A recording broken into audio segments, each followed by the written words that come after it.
right. And But I love you both, you know. actually, I'm not sure I have many questions either, yeah, because the subject was so new to me and there was so much information. I was able to look back. But actually, yes, I think I will ask a question. It's about, well, in the light of your Dual inheritance. inheritance theory, exactly, right. Of course, the African American poets are well rooted in African culture, but having lived so long in well in a different cultural context, is it possible that they were not influenced by well the mainstream American poetry?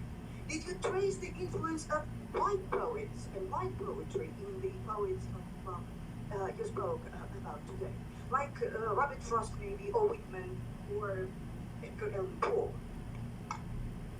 Is this what I say, that they should be influenced by the new environment they are in now?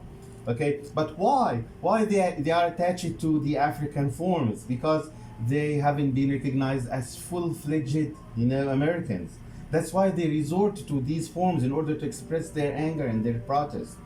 But if we talk from DIT, dual inheritance theory perspective, they should be, influenced by the environment, by the white America in every aspect. But the problem is that they are not fully recognized as Americans. Still, we say African Americans. They are no longer Africans, but they are not yet Americans. They are somewhere in between. This is the dilemma, yes. But even by accepting but even by accepting such poetic forms as the dramatic monologue, cannot you see the influence of Robert Browning in it? Well, it immediately makes me think about Robert Browning. I mentioned Robert Browning in relation to I's use of the dramatic monologue. Okay, she used this dramatic monologue and she developed it in order to suit her own themes: fracture, sexual anger, and violence. Okay, and she expressed problems that are related to all Americans, not only to African Americans. Why? Again, why? Because she has multi-ethnic roots, not only African American roots. Her mother has, partly is Chickasaw, partly Japanese, and she prefers to be called a Japanese poet, by the way. And if you have a picture of I, you'll find that she looks like Japanese people. So there is a reason behind everything. Thank you, thank you. I just think it's the double identity that makes it so interesting, that makes it so beautiful. Thank you. Thank you Thank for your answer. you. Thank you very much. I remember the concept of avowed identity, when I have this option of choosing between the different identities. For example, I can identify myself as a Russian woman, or as a European woman, or as a white woman, or a woman of a mixed descent, because I'm not sure about my ethnic origins. My father lived in a Muslim republic, and I don't know what kind of blood runs in my veins. And here comes the concept of avowed identity, how I see myself. And this is interesting because although these people have double identities, African Americans, they can resort to one particular identity or balance in between them. And some are clearly leading to their African ancestors, while others tend to be more American, so to say, more general American. And what is important is how people see you. It's important how you see yourself, yes, but it's important, equally important, how people see you. In Germany, Helmut Kohl said to niggers, "Out niggers, don't you have a home to go to?" This is a famous saying by Helmut Kohl. Okay? So here he saw them as intruders. And they are not. Okay? Most of them were born there in Germany. And that's what I try to prove through using dual inheritance theory. That they were affected by the environment, and this appeared in their, biological genes. That's why do you call them niggers? Just call them Germans. Okay, and we don't have time just to talk about the problems they face there. People were thrown out from trains in order to give place for white people in Germany. In S-Bahns, the great trains, okay, there were incidents registered of small children, brown children, that were thrown out of the train in order to give place for a white person, which is not okay. So it's important how people see you, because they are going to be treated by people. You don't live alone, right? Thank you. Thank you. Maybe some other questions? Вот Диана, например, как начинающий исследователь афроамериканской культуры. Yes, I got a question. First of all, thank you so much for such an interesting lecture because, as Alexandra Viktorovna said, Afro-American literature is, especially poetry, is almost unknown for Russian readers. So you said that during Harlem Renaissance, Langston Hughes and Count Cullen used sonnet forms for expressing their ideas. And what is the reason for choosing such a strict form for expressing ideas of freedom? Yeah, Count Cullen used sonnets, but Langston Hughes didn't use sonnets. Count Cullen used sonnets in order to pass from blackness to whiteness. He used Anglo-Saxon forms because he wanted to be known as a universal poet. So he imitated universal poets such as Keats, Shelley, and Byron. He used it as a means to obtain his wished-for identity, to be called a universal poet, not a black poet. But Langston Hughes never ever, he never used sonnets. He used blues and jazz. Okay? Thank you. Thank you. And Count Cullen said that he didn't want to be a Negro poet. He wanted to be just a poet. Maybe he didn't want to be a white poet. He just wanted to be a poet. A poet of no particular color. Colorless poet, maybe. But we say that he wanted to pass for white, and even he was criticized in Hughes' essay, The Negro Arts and the Racial Mountain, okay, as he wanted to pass for white, because before him, even Gene Toomer tried the same thing. Okay, Gene Toomer, the writer of Cain, tried the same thing to pass for white. So it was a tradition, passing from blackness to whiteness, under the pretext to be a universal writer. Okay, so it was rooted in their tradition. That's why Hughes wrote about passing from blackness means passing for whiteness. And there was a short story written by Langston Hughes, Passing for White. It's just 3 or 4 pages. Try to read it. It's very interesting. Thank you. Okay, Elsa, you're Yes, welcome. thank you so much for your just presentation. I really loved it and enjoyed it very much. So I love the fruitful discussions with Alexandra Viktorovna. So I want to go back again into our inheritance theory. So I really enjoyed it, and I just want to go back and just let's for a little while imagine what will be in the future. So we talked about that we have people just like we have Afro-Americans, and they just when it's useful they just present themselves as Americans. Sometimes they need to present them as Afro-Americans. And I'd like to point out that recently I watched a movie on Netflix, and I faced this theory, not theory, but there was a situation then a black woman wanted to just come out. There was a white woman, and father was black, and she didn't know what personality should she accept. So what do you think in the future? We have just nowadays our world is interconnected, and we do have a lot of forums, we have a lot of conferences, and we try to just help people to just claim their own personalities. In your opinion, will we have Afro-Americans in the future, or just we will claim, or just people will be able to just define for themselves who they want to be? In your opinion, what will be in the future? What will be the future concerning African American people? Yeah. From what I see, that the struggle will go on, the struggle to just be recognized as full-fledged Americans, because African American, as you know, as a nomenclature, as a title, means that you are a second-hand citizen. You don't get all your rights. So they fight for being Americans, to be treated as Americans. Okay, I'll give you an example. In 2012, you remember Alexandra in the conference in Gottenheim.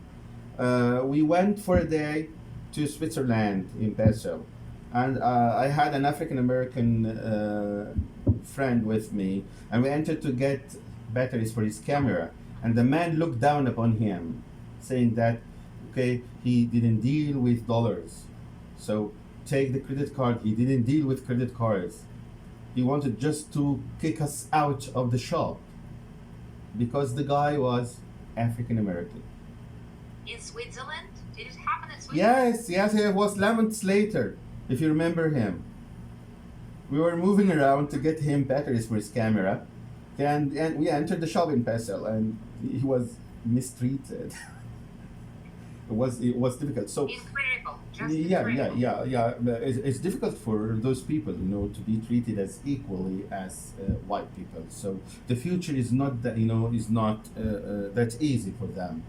They will go on struggle and on fights in order to be recognized as simply as citizens, as American citizens, without having this I kind have of. a different story to tell, by the way. Yeah. Yes, sorry to interrupt Yeah, you, yeah, no, but no. it echoes your story. Okay. I was in Athens. We were on a guided tour, and there was one black couple on the bus. Just one black couple, stunningly handsome people.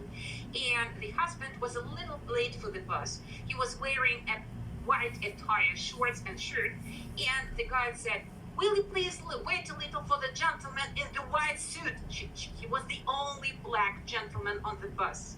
But it was so deeply ingrained in her mentality, in her mindset, that you shouldn't mention the color. She did it so quickly, so automatically, without any mental effort, And this is just the attitude that I generally see in Europe. I have never seen situations like the one you described. It was in Switzerland in particular. Yes. Yeah, I was in Switzerland. I visited Germany, France, England, but I didn't see such kind of treatment. It was only in Switzerland, and I don't know why. Maybe the man was angry because he had a fight with his wife in the morning or so. But he was very cross with our friend Lamont. I don't know why. Lamont just asked for batteries, and he gave him dollars. He said, "No, I don't deal with dollars. I don't deal with credit cards and so on." Just outrageous. Yeah. And I think that the Black Lives Matter movement this year, last year actually, brought the whole scope of issues to the fore and actualized, topicalized research into African American English and African American literature. We know so little about it. That's why African Americans are very often associated with low levels of literacy. Yeah. American English is seen as broken English, as illiterate English. And I think that after the Black Lives Matter movement, there will be a new upsurge in this, Yes. identity feelings, identity issues. Sure. Okay, any more questions and comments? Don't be shy, colleagues. Don't be shy. You're welcome.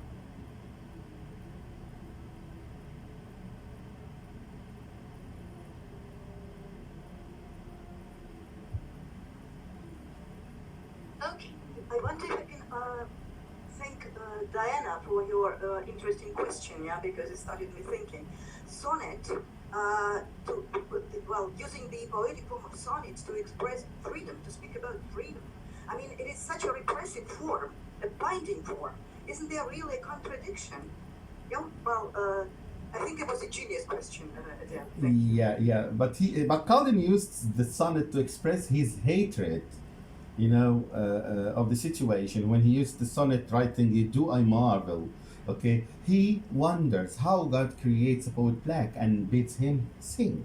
So he used this kind of Anglo-Saxon form in order to express his hatred of blackness. He doesn't want to be recognized as a black person. That's why he used this restricted form, okay, to express a restricted theme, or in order to reach his wished for identity. As I told you, he wanted to pass from blackness to whiteness, to be recognized as a universal poet. That's why he used a universal, form of poetry.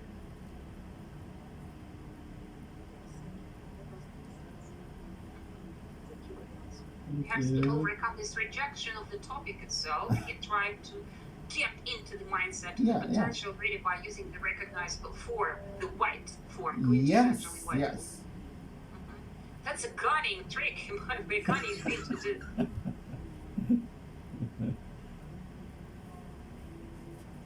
I think Diana wants to ask some other questions. Yes.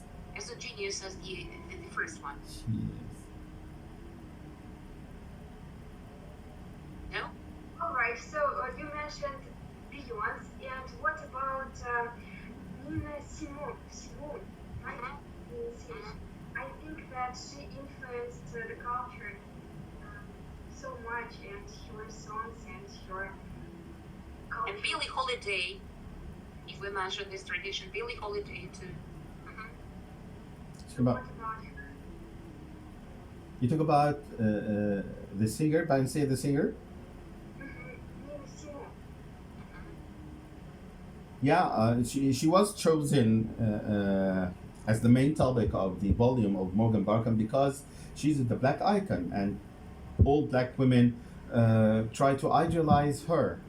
And the purpose was that Morgan Barker wants to tell them that don't stop at this point, at the stage of idealizing a single black woman. All of you can be like Beyoncé by developing yourselves and empowering yourselves. That's the main purpose behind using Beyoncé as an idol.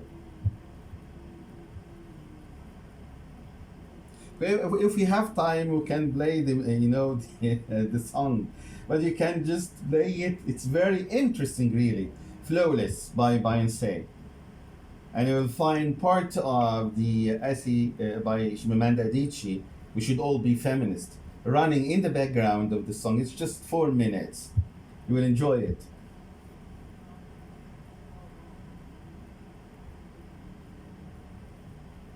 All right. Any other questions? I think if we have more questions, we can always contact our guest. Sure. I have the necessary contacts, and I don't think Professor Aman will object to being got in touch with, so to say. You're through welcome. Facebook. You're He's welcome. available on social networks. And I think it is a very promising cooperation that we can have.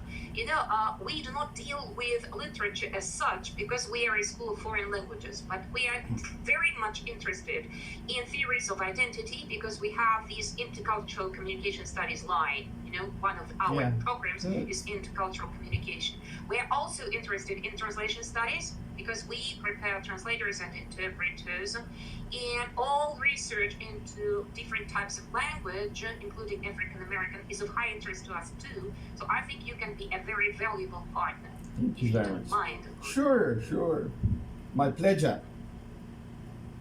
The pleasure is all mine, likewise. Thank you very much. So, if we don't have any comments, I suggest that we wind up, okay? Because we have,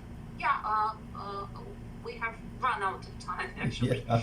And yes, and you are welcome to contact us anytime you like. Thank And you I very hope we will see you some other time too. Inshallah. We'll see. And I also thank Yasser, yeah? Well, it was a whole new world. Thank you very much. Thank you. Thank you very much. Very inspiring. Thank you. Thank you. All right. Goodbye, everybody. Bye. Okay. Goodbye, Secret Sunday. Thank you. Pleasure is all mine.